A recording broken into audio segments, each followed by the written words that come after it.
Hello everyone. In this video, I will show you how to fix Bluetooth not showing in Device Manager on your Windows PC. First, right-click the Windows Start icon and open Device Manager. Click the View tab at the top and select Show Hidden Devices. Then check if the Bluetooth category appears. If Bluetooth is still missing, click the Action tab and select Scan for hardware changes. Wait a few moments while Windows searches for any missing hardware. Next, restart the Bluetooth service. Open the Windows search bar, type Services, and press Enter.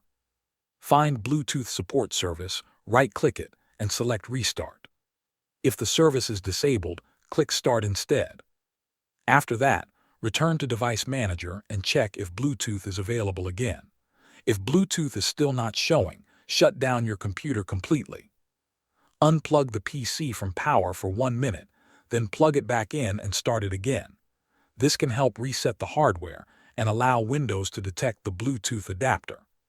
Once your PC starts up, open Device Manager and check if the Bluetooth option has returned. Thanks for watching.